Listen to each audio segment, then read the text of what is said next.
미국의 의과대학 교수이고 심장의학의 전문가인 로버트 엘리오트라는 박사가 이런 말을 했습니다. 사람의 질병 중에 가장 많은 또 무서운 질병은 암이다 이렇게 말했고, 그 다음이 심장질환이라 그럽니다. 심장병이라는 것이죠. 그리고 그 심장병을 일으키는 가장 큰 원인은 뭐냐 하면 스트레스라는 것입니다. 심장뿐이겠습니까? 많은 병들이 사실은 스트레스와 관련이 있죠. 그래서 병원 가면 늘 스트레스성입니다 이런 이야기를 하죠. 스트레스를 받지 마십시오 이런 이야기를 합니다. 모든 병의 근원이 스트레스라고 말하는데 어떻게 하면 그 스트레스에서 좀 해방할 수 있는가, 벗어날 수 있는가, 이 박사는 이야기하기를 자신의 오랜 연구와 경험을 통해서 두 가지를 이야기했습니다. 첫째는 작은 일에 너무 매이지 마라 하는 것이었습니다. 언제든지 크지 않은 일, 작은 일, 별것 아닌 일들에 너무 마음이 매이면 그것이 병이 된다 이렇게 이야기했습니다. 그리고 두 번째는 뭔가 하면 사실 알고 보면 모든 일들은 다 작은 일이다 이렇게 이야기했습니다. 별로 큰 일이 아닌데 사실은 그 때만 지나가 보면 그렇게 큰 일이 아니도 불구하고 사람들은 마치 산이 무너질 것처럼, 밤잠을 자지 못하고 때로는 땅이 끄질 것처럼 한숨을 쉬며 마치 지금 곧 죽을 것처럼 그렇게 이야기하지만 사실 조금만 지나고 보면 마음의 안정이 찾아오면 큰일이 아닌 경우들이 더 많다는 것입니다. 사실 이 말을 읽어보면서 그런 생각이 들었습니다. 이 정도 말은 나도 할 수 있을 텐데 누가 다 아는 이야기 아닌가 하는 생각이 들었습니다. 사실 몰라서 못하는 게 아닌 거죠. 뻔히 알지만 우리가 하고 있는 걱정이나 염려 가운데 사실은 큰 일보다는 사소한 일이 훨씬 많습니다. 매사에 그냥 툭툭 털고 잊어버리고 지나갔으면 좋겠는데, 그러면 정신건강도 좋고 또 피부도 잘 받고 여러 가지 좋을 테인데 이게 좀 잘 안 된다는 게 사실은 우리들의 문제다 하는 생각이 들어집니다. 때로는 사서 걱정을 하고 또 때로는 그렇게 하지 않아도 될 것도 붙잡고 걱정하는 경우가 참 많다는 것을 우리가 부인할 수가 없겠습니다. 오늘 이 15장 말씀은 첫 단어가 이후에 이렇게 시작하죠. 이후에 after this 이렇게 말합니다. 이후는 언젠가 하면 뭔가 일이 있은 다음이라는 이야기죠. 그건 바로 14장에 있는 여러 가지 일들입니다. 14장에는 무슨 있었는가 하면 북쪽에 있는 4개 나라가 남쪽 소돔성 주변에 있는 5개 나라를 공격해서 전쟁하는 이야기였습니다. 그들의 전쟁한 결과 북쪽이 실패하죠. 남쪽이 이겼습니다. 그리고 처음에는 북쪽이 이겼던 것이죠. 그래서 그 북쪽에 있는 연합군들이 그 남쪽에 있는 모든 나라를 정복하고 아브라함의 조카였던 롯과 그 가족과 그 착가축과 모든을 포로로 잡아서 끌고 가버렸습니다. 이 소식을 들은 아브라함이 자기 집에서 길렀던 318명의 군사를 거느리고 저 국경지까지 쫓아가서 결국 그 4개 나라 연합군을 쳐부수고 조카 롯과 그 가족과 빼앗겼던 모든 걸 다 도로 찾아서 데려왔다 하는 이야기가 14장에 기록되어 있습니다. 이런 일들이 있은 다음에 이런 뜻이죠. 이 일 이후에 하나님이 아브라함을 찾아오셨습니다. 환상 중에 찾아왔다 그러죠. 이런 일이 찾아오신 하나님께서 그 아브라함에게 첫 번째 하신 말씀이 뭔가 하면 아브라함아 두려워하지 말아라 라고 말씀하셨습니다. 두려워하지 마라, 뜬금없이 두려워하지 말라 라고 말씀하셨는데, 그 말을 보면 우리가 뭔가 알 수 있는가 하면 지금 아브라함의 상태가 스트레스를 많이 받고 있고 마음에 두려움이 많은 상태라는 것을 우리가 짐작할 수 있는 것입니다. 그러니까 찾아오셔서 먼저 한 말씀이 너무 걱정하지 마라, 너무 두려워하지 마라, 너무 스트레스 받지 말라 라고 말씀하신 겁니다. 아브라함이 지금 뭐 때문에 스트레스를 받고 두려워하는 것이겠습니까? 아브라함과 하나님이 나눈 대화를 보면 우리가 짐작할 수 있는데 두 가지를 알 수 있습니다. 하나는 14장에 있었던 그 전쟁에 관한 이야기고 그것 때문이고, 또 하나는 아브라함이 하나님 약속하셨던 그 후손, 자손에 대한 문제라는 것을 알 수가 있습니다. 아브라함은 이 전쟁이 끝난 다음에도 마음이 안 편했던 것 같습니다. 그리고 그 전쟁 때문에 여전히 마음에 걱정이 되고 스트레스를 받는 일이 있었던 것입니다. 그게 뭔고 하면 그가 318명의 말도 안 되는 숫자 가지고 그 어마어마한 강대국을 무찌르고 돌아왔지만 가만히 생각해 보니까 혹시라도 그 사람들이 다시 모여서 다시 공격하면 어떡하나 하는 보복에 대한 두려움이 생기게 된 것입니다. 그리고 만약에 그들이 다시 우리를 공격해 오면 그때도 우리가 이길 수 있을 것인가 하는 이런 생각을 해보니까 마음에 걱정이 되는 것입니다. 318명 갖고 그때는 하나님이 전쟁 이기게 해주셔서 승리에 틀림없는데 다시 전쟁을 해도 우리가 이길 수 있을 것인가 하는 이런 복잡한 생각들 때문에 마음에 두려운 마음을 갖게 된 것입니다. 사실 하나님께서 아브라함에게 분명하게 그 전쟁을 통해서 레슨을 주셨죠. 전쟁은 하나님께 속한 거다. 숫자에 있는 거 아니다. 하나님이 함께 하시면 이기는 것이다 하는 것을 하나님이 분명하게 레슨으로 주셨음에도 불구하고 이 아브라함의 마음속에 걱정거리가 생기게 된 것입니다. 혹여라도 보복하면 어떡하나 우리가 이길 수 있을 것인가 하는 점에 염려를 하게 된 것입니다.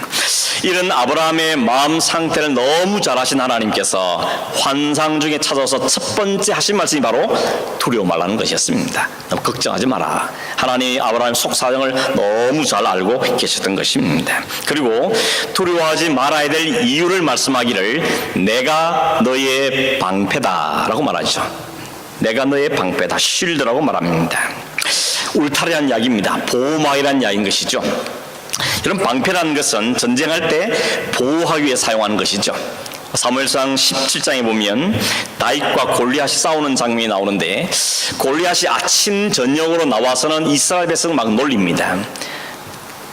자신 있으면 나와봐라, 싸워보자 라고 자꾸만 놀리고 비웃고 조롱했습니다. 근데 이스라엘 군대 가운데는 한 사람도 그 골리앗의 말에 대해서 대꾸한 사람도 없습니다. 그냥 그 앞에 벌벌 떨고 있을 뿐이었습니다. 근데 다윗이 아버지의 심부름 때문에 이 전쟁 때 형을 찾아왔다가 그 장면을 보고는 완전히 뚜껑이 확 열린 겁니다. 도대체 이게 무슨 짓이냐? 어떻게 저 블레셋 군대 장사가 이 하나님의 백성들을 조롱할 수 있는가? 마음이 너무 울분이 쳐받쳐서 그냥 뛰쳐나간 것입니다. 그때 전쟁터를 묘사하기를 골리앗은 혼자 나온 게 아니고 그 앞에 방패든 사람들이 앞에 서 있었다고 이야기하고 있습니다. 혹이라도 골리앗에게 쏠 화살이든지 창을 던지면 그걸 막아내기 위해서 방패든 사람들이 그 앞에 먼저 있었다는 것입니다. 지금 하나님께서는 너한테는, 그 아브라함한테는 내가 너의 방패가 되어주겠다, 내가 너의 울타리가 되어주겠다고 말씀하고 계시는 것입니다. 오늘 여러분, 세상 사람들은 다 자기 자신을 지키기 위해서 나름대로 방패를 가지고 있죠. 갖추려고 합니다. 어떤 사람은 돈을 많이 벌면 돈이 자신을 지켜주고 생각하기 때문에 어떻게 해서든지 돈을 모으려고 애를 쓰고, 어떤 사람은 뭐니 해도 파워가 있는 데서 권력을 갖기 위해서 수단과 방법을 다 동원해서 권력을 얻는데 힘을 쓰고 있습니다. 또 어떤 사람은 명예를, 어떤 사람은 기술을, 어떤 사람은 힘 있는 사람을 곁에 두려고 합니다. 그래서 어떻게든지 자기를 보호하려는 장치들을 마련하는 것입니다. 어떤 사람은 보디가드를 데리고 다니죠. 근데 여러분, 사실은 우리 자신을 지키는 모든 것들이 우리를 지키기를 기대하지만 사실 못 지켜주죠. 한국에 가면 부자들 집에는 담장이 되게 높습니다. 담장 끝에 병을 깨서 거꾸로 박아 놓습니다. 그 밖에 철조망도 쳐 놓습니다. 그리고 CCTV를 곳곳에 설치해 놓습니다. 그만큼 안전하지 않다는 것이죠. 불안하다는 이야기인 것입니다. 세상에 그 어떤 것도 자신을 완전하게 지켜줄 수 있는 것은 없습니다. 언제나 뻥뻥 뚫리는 것입니다. 금세 뚫리고 마는 것이 세상에 마련한 방패들입니다. 하나님이 오늘 우리에게 말씀하시죠. 가장 안전한 방패, 가장 안전한 울타리는 하나님 자신이다. 우리에게 말씀하고 계십니다. 하나님께서 방파되어서 보호하시면 그 어떤 것도 뚫을 수 없다는 것이죠. 사탄이 제 아무리 공격해도 하나님께서 방패막이 되어주시면 그건 뚫지 못한다고 말씀하고 있죠. 그래서 다윗이 시편 18편 2절에서 이렇게 고백합니다. 나의 힘이신 여호와여, 내가 주를 사랑합니다. 왜냐하면 여호와는 나의 반석이시고 나의 요새시며 나를 건지시는 분이시고 나의 바위시가 되시고 나의 방패가 되시며 나의 구원의 뿌리시고 나의 산성이기 때문입니다. 하나님이 나를 지킨다는 확신 때문에 다윗은 내가 주를 그 하나님을 사랑합니다. 그 하나님을 찬송합니다. 라고 고백하고 있는 것입니다. 사도 바울도 로마서 8장 31절에 보니까 그런즉 이 일에 대해 우리가 무슨 말 하리요? 만일 하나님이 우리를 위하시면 누가 우리를 대적하리요? 분명하게 말씀합니다. 여러분, 바울은 어려움을 많이 겪은 사람입니다. 고난과 순환을 많이 당한 사람입니다. 그럼에도 불구하고 하나님이 자신의 울타리이기 때문에 지금까지 왔다고 고백하고 있는 것입니다. 요셉은 성경에 보면 어디를 가든지 하나님이 함께 하시기 때문에 그가 형통했다 이렇게 말합니다. 다윗은 여호와를 목자로 삼고 나니 하나님이 자신을 지켜주다고 고백합니다. 그래서 심지어는 사망의 음침한 골짜기를 다녀도 난 해를 두려워하지 않는다. 왜냐하면 주께서 나의 지팡이 되시고 주께서 나의 막대기가 되시기 때문이라. 여호와가 나의 울타리에 되는 고백을 하고 있는 것입니다. 엘리사를 아시죠? 엘리사를 한 사람 잡기 위해서 적들이 쳐들어와서 그 성을 뺑 둘러쌌습니다. 근데 이 엘리사는 눈을 뜨러 뭘 보는가 하면 그 적들이 둘러싸고 있는 그 바깥에 하나님의 불병과 불말들이 자기를 보호하고 있다는 것을 본 것입니다. 두려워하지 않는 것입니다. 다니엘은 사자굴 속에 들어가서도 하나님의 보호를 받죠. 다니엘의 세 친구는 풀무부서에 집어 던졌지만 주님이 그 가운데 함께 계시면서 그를 보호해 주심으로 머리털 하나 상하지 않았다 그랬습니다. 베드로와 바울도 옥에서 자유함을 누리고 그 속에서 오히려 감사하고 찬송할 수 있었던 것입니다. 이유는 하나입니다. 하나님이 나의 방패시다. 하나님이 나의 울타리시며 하나님 나를 지키시라는 것을 분명하게 신뢰했기 때문에 가질 수 있는 믿음의 태도들이었던 것입니다. 오늘 본문에도 하나님께서 북방 연합군들이 다시 공개하면 어떡할까? 그 보복에 대해서 두려워하고 있는 그 아브라함에게 하나님께 말씀하십니다. 두려워하지 마라. 이유는 내가 너를 보호할 것이니까, 내가 너의 울타리가 되어줄 것이니까, 내가 너를 지킬 것이니까 라고 말씀해 주신 것입니다. 사실 아브라함은 그 전에 그 사실을 한번 경험했습니다. 그러니까 고백하죠. 멜기세덱한테 이 전쟁은 여호와께서 내게 붙인 게 맞습니다. 하나님 나와 함께 하시 내가 이긴 게 맞습니다 라고 고백한 사람입니다. 그런데 또다시 또 다른 사건을 만나니까 마음이 무너진 것입니다. 사람의 모습이죠. 인간들의 모습인 것입니다. 우리가 사는 말 가운데 조변석계라는 말이 있죠. 아침과 저녁이 다르다는 것. 아침에 이런 마음 품었는데 저녁 되면 또 마음이 바뀌는 겁니다. 상황이 조금 바뀌면 또 마음이 흔들리는 것이 사람들의 모습이라는 것입니다. 금방 믿음으로 고백하고 찬송하고 세상에 제일 좋은 믿음 가진 것처럼 보였는데 상황이 조금만 바뀌니까 언제 믿음을 가진 자시 완전히 다운되고 낙심하고 절망하는 것이 오늘 우리들 가운데 있는 모습이라는 것입니다.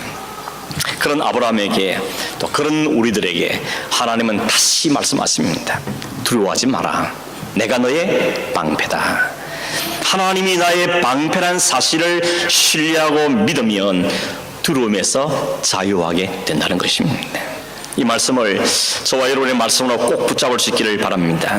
그래서 우리의 감정에 관계없이, 우리의 상황에 관계없이, 우리 모든 문제에 관계없이 세상의 도전과 악한 세력의 영들의 공격을 할지라도 우리를 지키시고 우리를 함께 하실 주님이 계시는 사실 때문에 믿음으로 살아가는 저는 삶이 되기를 간절히 바랍니다.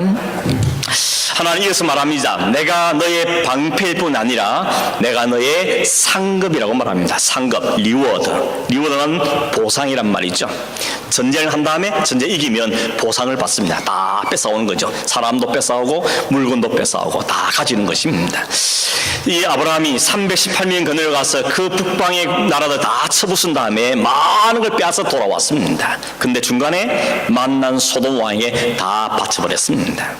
소돔 왕에게 그걸 바치면서 아주 쿨하게 나는 내 이 318년 보호하면 됩니다. 가정은 다 당신이 가입시오라고 쿨하게 바치긴 했지만 마음에 좀 아까웠던 것 같습니다.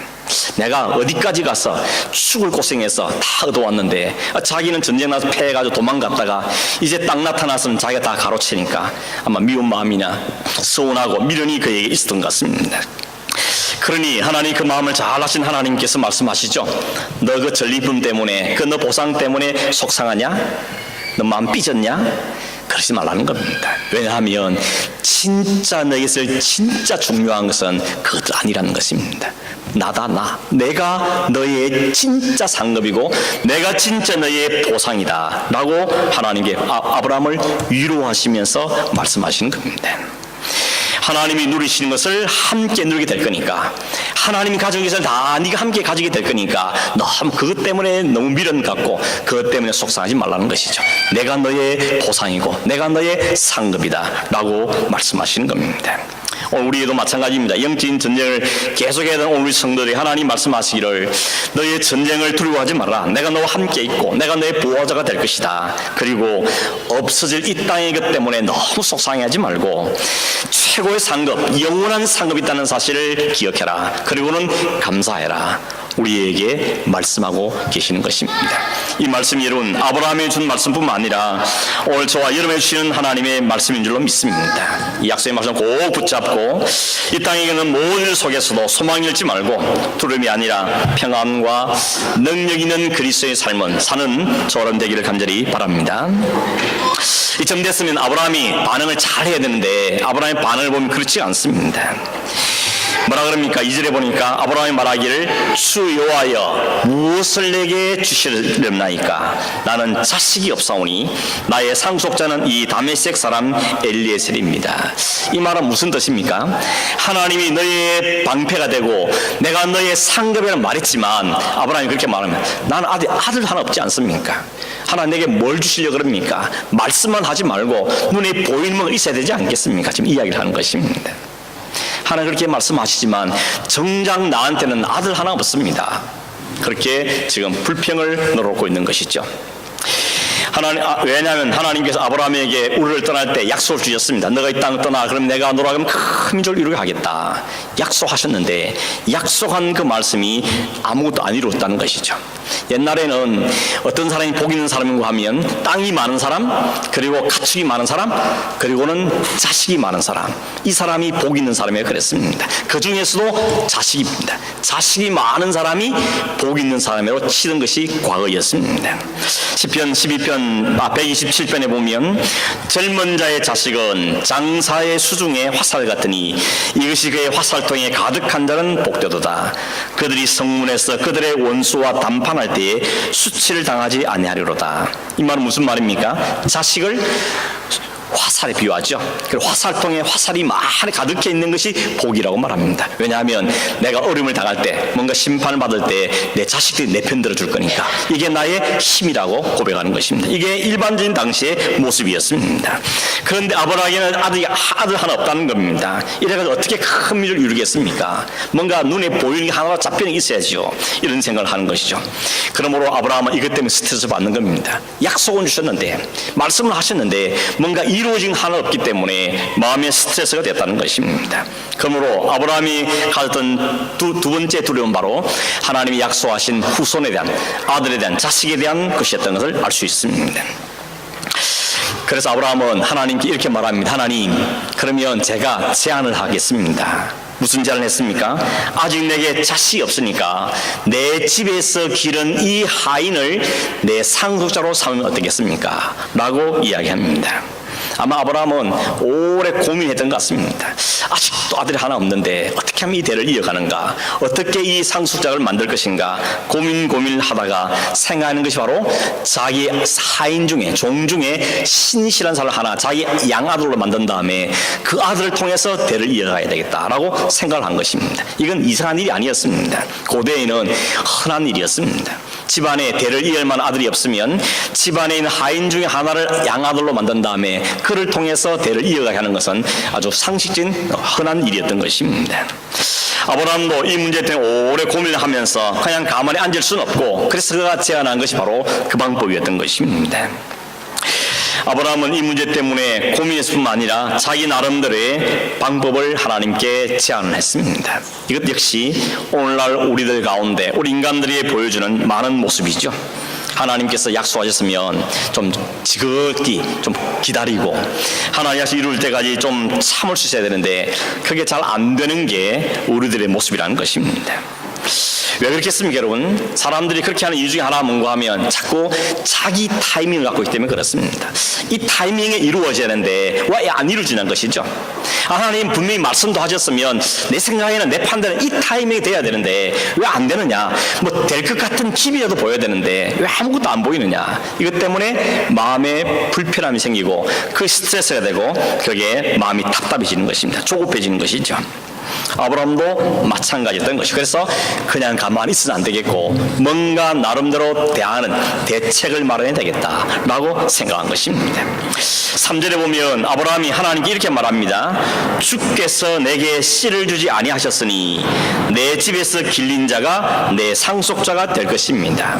이 말 잘 보시면 주님께서 씨를 안 주셨지 않습니까?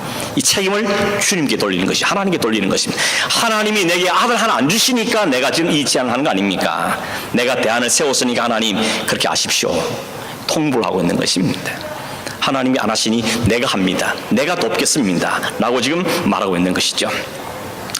여러분, 하나님께서 계획하시고 하나님이 이루시고 하나님이 하시는 것이 인간들의 받는 것이 우리의 믿음의 순서인데 하나님 안 하시니까 내가 하겠다라고 말한 것은 하나님의 주권을 침범한 행위가 되는 것입니다. 사무엘상 13장에 보면 이스라엘과 블레셋 사이에 전쟁이 벌어졌습니다.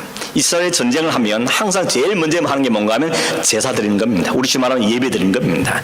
왜냐하면 전쟁은 하나님께 속게 되는 알았기 때문에 하나님께 제사를 지내면서 하나님 이 전쟁을 맡아주십시오. 이기게 해주십시오.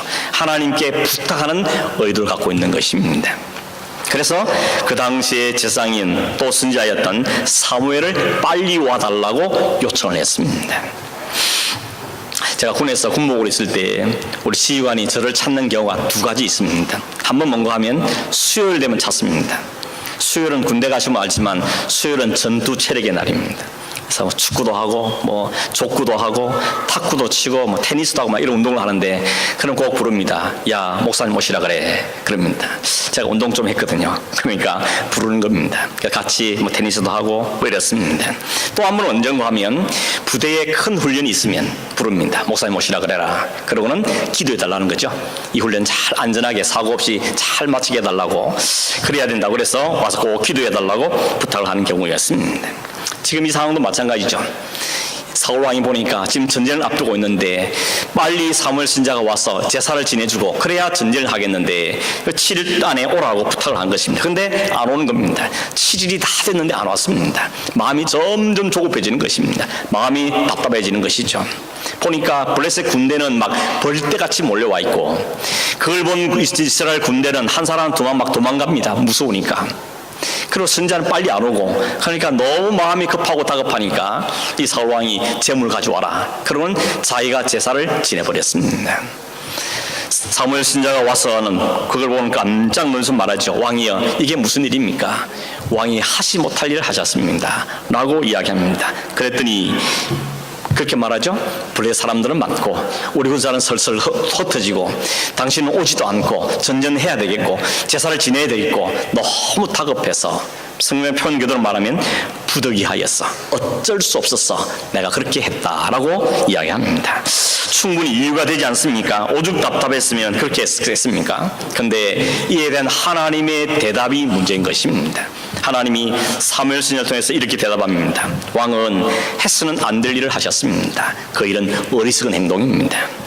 왕이 하나님 주신 명령을 지키지 않았기 때문에 하나님도 당신을 버리고 하나님의 마음에 맞는 사람을 세울 겁니다.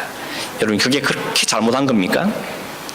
너무 상황이 그렇기 때문에 어쩔 수 없이 했는데 하나님 이렇게 무섭게 말한 이유가 무엇입니까? 아무리 다급해도 아무리 다급하다고 해서 내 마음대로 하는 것은 옳지 않은 것입니다. 그게 핑계거리는 데를 줄지 모르지만 정당한 이유는 되지 못한다는 것입니다. 왜냐하면 그것은 하나님을 신뢰하지 못한 행동이기 때문에 그런 것이죠. 하나님을 믿지 못했다는 것입니다. 오늘 우리에게는 그런 모습이 없습니까? 하나님을 신뢰하지 못해서 내 마음대로 했다가 일을 그르친 일이 없습니까? 상황이 너무 급하니까, 우선 다급하고 시간이 없으니까, 그리고 하나님이 빨리 안 움직여 주시니까 내 나름대로 대안을 세워서 일을 처리했는데 그렇게 한 다음에 낭패를 당한, 일을 그르친 경험들이 있지 않냐는 것입니다. 오늘 믿음의 조상이로 말한 아브라함도 이제 그런 모습을 우리에게 보여주고 있는 것입니다. 하나님이 약속하신 그 말씀을 그냥 가만히 앉아 기다릴 수만은 없는 겁니다. 상황이 생각도 안 되니까 뭘 해야 되겠다고 생각한 것입니다. 나라도 뭘 해야 되겠다. 내가 뭔가를 해서 하나님 계획을 앞당기든지 하나님 하신 일을 도와야 되겠다라고 생각했다는 것입니다. 그런데 그게 답이 아닌 것입니다. 특별히 여러분, 우리의 구원은 전적으로 하나님께 달려있는 겁니다. 성경은 믿음으로 구원받는다 그러지만 그 믿음은 내 믿음이 아닙니다. 하나님 우리에게 넣어주신 믿음인 거죠. 그래서 성경 뭐라 그럽니까? 믿음은 하나님의 선물이라 그럴 것입니다. 모든 과정은 하나님이 계획 세우시고 하나님 행하시고 하나님 하신 일. 우리는 뭐합니까? 감사하고 찬송하고 그에 대해 반응하는 겁니다. 그 은혜에 감사해서 찬송하고 그 은혜에 너무 감격해서 주를 위해 살기를 원하고 주를 섬기를 원하는 것이 우리가 해야 될 일들인 것입니다. 우리가 주를 위해서 하나님 위해서 뭘 보탤 수 있다? 아닙니다. 그럴 수는 없습니다. 왜냐하면 생각해보면 인간의 출발이 어디입니까? 흙입니다. 더스트, 먼지였습니다. 피조물입니다. 그런 피조물이 바람 한번 불면 날아가 버리고 비바람 한번 치면 다 없어질 그 피조물이 창조주 하나님께 뭘 보탬이 되겠다. 그건 우리 착각인 것입니다. 하나님께 우리가 보탤 수 있는 것은 아무도 없습니다. 뭘 할 수 있다는 겁니까? 모든 것이 하나님 주신 은혜인 것입니다. 그래서 기독교는 철저하게 은혜의 종교인 것이죠. 모든 하나님이 행하신 것입니다. 우리는 그 하나님 은혜에 감사해서 그걸 깨달아가고 그 하나님을 찬송하고 그 안에 영광을 돌리는 삶을 사는 것이 우리의 삶의 모습이 되는 것입니다. 그런데도 우리 인간들이 자꾸 그걸 잊어버리죠.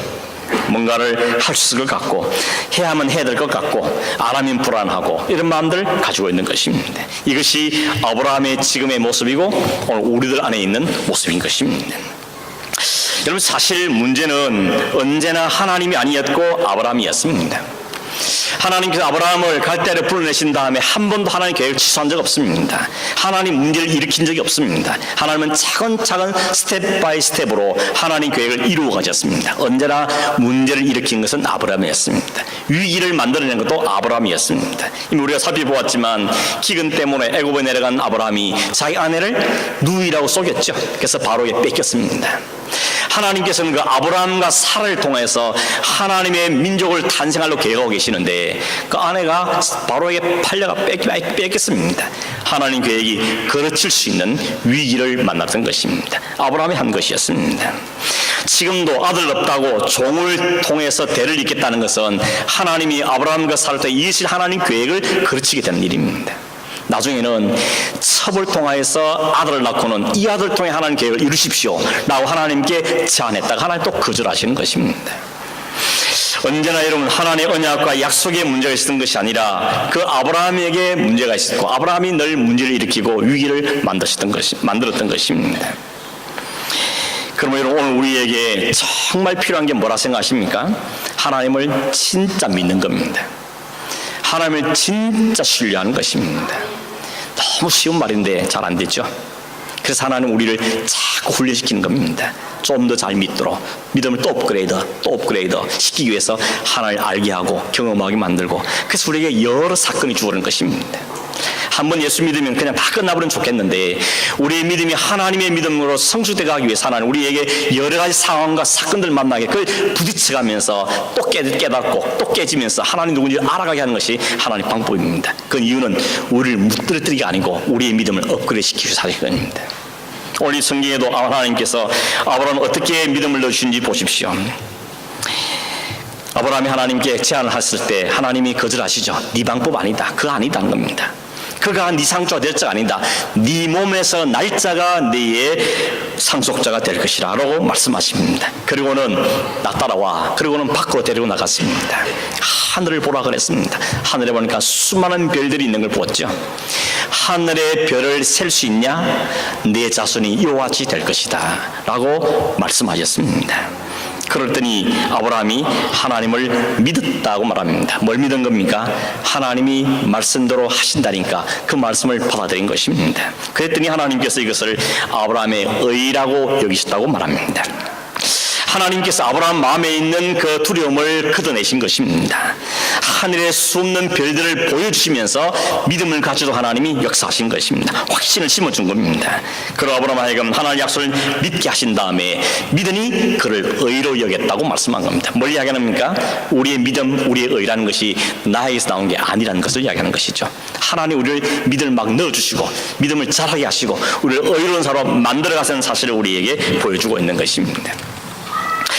근데 여러분 신약성경에 보면 갈라디아서 3장 16절에 보면 이때 아브라함의 약속된 그 자손이 누군지에 대해서 바울이 정확하게 해석하고 있습니다. 이 약속들은 아브라함과 그 자손에게 말씀하신 것인데 여럿을 가리켜 그 자손들이라고 하지 아니하시고 오직 한 사람을 가리켜 내 자손이라고 하셨으니 곧 그리스도라. 이 자손 히브리어는 제라라 그러는데 씨라는 뜻이거든요. 자손, 아들, 후손을 이야기합니다. 하나님께서 별같이 많은 후손을 보여주면서 네 후손이 이렇게 많아질 거다라고 말씀하시면서 동시에 하나님은 그러나 하나님의 진짜 포커스는 그 수많은 자손들 통하여서 이루실 마지막 골은 그리스도라는 사실을 말하고 있는 것입니다. 내가 내게 진짜 줄 복 약속은 그리스도 언약이라는 것입니다. 내가 그리스도를 너에게 허락하겠다 하는 것을 우리에게 말씀해주고 있는 것입니다. 이게 복 중에 복인 것입니다. 아브라함을 아브라함 되게 한 이유가 여기에 있는 것입니다. 그러면 여러분 아브라함 때문에 그리스도가 온 게 아니고 그리스도 때문에 아브라함이 존재했던 것입니다. 하나님 아브라함에게 그 약속을 해주고 있는 것이죠.